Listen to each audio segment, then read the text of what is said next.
ওই চলেন নতুন বাজার থেকে ভিতরে ওই রাস্তায় এই ওদিকে যেতে হবে না 300 মিটার গেলে ওই যে মসজিদটা আছে না এর সামনে 250 টাকা দিবেন। হ্যাঁ 250 টাকা 200 টাকা দিয়ে যায় ও, শুনতে। আর 20 টাকা দিলে হবে আপনি 20 টাকা কম দিয়েন 230। গ্রুপের হেড অফিস আছে তো নাকি হ্যাঁ ইউনাইটেড গ্রুপের হেড অফিস হ্যাঁ হ্যাঁ ইউনাইটেড গ্রুপের হেড অফিস আপনার ওই যে যে মসজিদটা মসজিদটা কালবারটা হ্যাঁ। তার বাম পাশে আপনার বিল্ডিং এর সাথে ইউনাইটেড ইউনিভার্সিটিকে পারে যাবো আমার। হ্যাঁ হ্যাঁ হ্যাঁ ওই কালবারটা আছে সামনে পাড়াই তো ওই যে মানে ওই আপনার মসজিদ থেকে তো বেশি দূরে না। না না না ওই যে দেখা যায়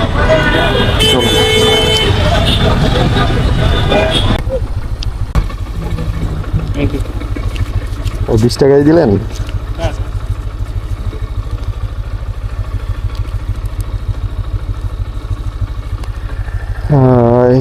সেই সিবি চত্বর থেকে ইউনাইটেড গ্রুপের সামনে ভাড়া চাইছিলাম 250 টাকা। 250 টাকাই ঠিক ছিল, এর নিচে আসলে কম হয়ে যায়, 220-30 টাকা আসলে কম হয়ে যায়, কারণ প্রায় 13 কিলোমিটার আছে।